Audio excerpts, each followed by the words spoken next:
como o senhor é pedagogo, eu vou usar um pouco mais da sua inteligência e do seu domínio. E é um assunto que está aí. Uma pergunta que eu vou fazer, a gente já bateu um papo, que é o homeschooling, que é a educação em casa. A gente vê que está o EAD crescendo, a gente vê também que o município, não só de Diadema, todos os municípios não conseguem, principalmente na questão de creche, comportar todas as crianças em sala de aula. Não consegue, Então, quer dizer, demanda será maior que não do seria uma opção? Tem muitos pais aí que querem, talvez não tenha tempo, isso não é questão de classe social, é questão de você querer. Tem muitos pais aí que eu acho que preferiam educar seus filhos em casa, até por conta do que se faz, do que se é feito dentro das escolas, né? Muita questão ideológica que vem de muito tempo. Então, de repente, o cara quer instruir, formar o seu filho. Só que ele não pode, por conta que você não pode tirar o filho de dentro de uma escola. Tem uma lei no Brasil que rege que você tem que colocar a criança na escola, só que não tem, sob pena de pagar. Não sei nem de pagar, de prisão, o fato que você tem uma lei que você tem que manter ele na escola. Uma coisa eu sei, que você perde Bolsa Família, todos os benefícios. Você perde esses benefícios se ele não estiver lá na escola. Mas seria uma opção. E, de repente, tem muitos pais aí que falam, eu prefiro educar meu filho, formar meu filho dentro de casa. E aí seria porta aberta, mais a sala de aula aí para quem não está conseguindo e acabar com o índice aí de pessoas fora, não da escola, mas de ter uma educação. Sim, né? Porque o senhor pensa até como pedagogo com relação a isso, falando do EAD também, que o senhor já tem uma vivência com isso aí, né, na escola.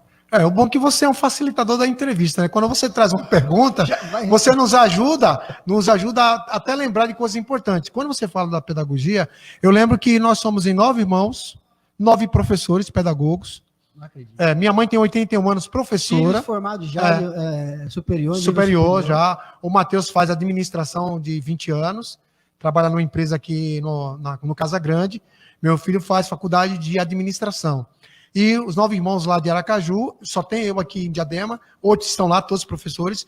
Minha mãe tem 81 anos, professora, está lá. Vem de uma família, temos uma escola de 38 anos lá, ensino fundamental e médio particular, na capital Aracaju. Então, a gente tem um legado. A professora Ana, a professora Senira, pastor Wilton, professor, Jaqueline, professora, Nissim, Eliana, Manuel, o Abraão, essa turma toda, meus irmãos todos criados em sala de aula. Ou seja, a gente acordava, desmanchava os colchões e montava a sala.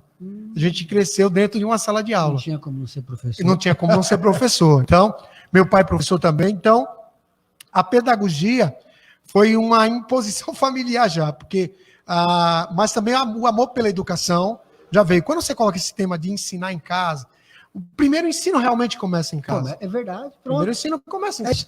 A primeira educação, ela não começa na escola, ela começa em casa. Então, nós já começamos. Meu pai tinha o hábito de montar a salinha e dar aula para a gente em casa. Então, eu consigo perceber lá na década de 70 que essa educação já era praticada nas nossas casas naquela época. O problema é que, com a tecnologia, os pais transferiram a sua responsabilidade para a tecnologia. Pesquisa aí no Google. Então, esse é o grande... Não tem um aprofundamento. Exatamente. Esse é o grande entrave de uma educação em casa. Teve até um cidadão aí que deu uma declaração absurda, falando que todo pedagogo é burro, ignorante. Está aí na rede social, desfazendo dos professores. Então, ele não passou por uma formação, ele não teve uma formação. Acho que a gente nunca deve falar isso de um professor, porque todo mundo passou na mão de algum Exatamente. professor. Pegou como exemplo um professor. Agora, quando se fala isso, provavelmente deve ser essa questão dessa ideologia. Tem até aquele livro do Paulo Freire, que é o... até esqueci o nome, o mais famoso dele, só critica pra caramba, e outros não, do oprimido, né? Sim, do oprimido, isso. Então, de repente, foi por essa linha, mas isso não é... Mas isso não é ao ponto de chegar e chamar mas o que acontece é cultural, E agora a gente tem essa educação, a gente tem que dar um jeito de mudar, ou ficar de boca fechada, ao invés de querer xingar alguém, né? Exatamente. É cultural. A tecnologia veio para complementar, mas ela não pode ser prioridade. A tecnologia, ela é parte integrante do processo educacional. Só que eu não posso devolver à tecnologia a minha responsabilidade como educador. E a educação começa no acompanhamento desse processo. Agora, nós temos condições de manter, o pai está preparado para fazer isso? Esse é o grande questionamento.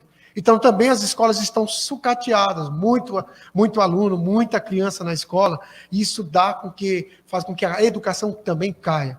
Mas nós não temos ainda uma estrutura para deixar essa criança em casa.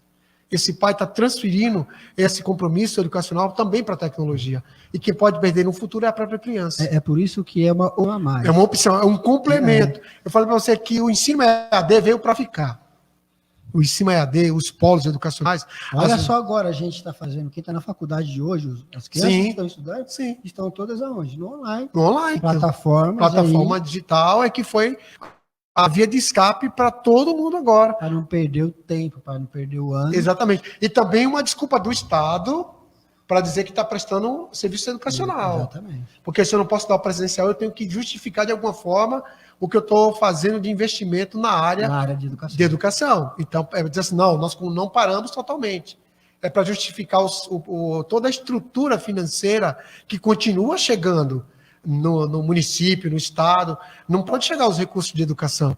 Então, a verba está aí, chegando para pagamento de professor, merenda escolar, chegou. O governo não parou de dar o recurso que é necessário. Agora, deixar essa criança em casa exclusivamente para essa educação home office, né, ou trabalho em casa, ou estudo em casa, school home, então você precisa saber se o pai pode dar essa assistência à criança como complemento. Aí sim, aí a gente também acha que é importante que a participação. Tem países que isso já é normal.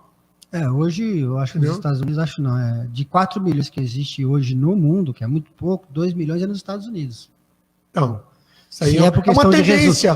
Se é por conta de resultado, tá lá, é o país do primeiro. É uma tendência, porque tem gente trabalhando muito mais a tecnologia, né?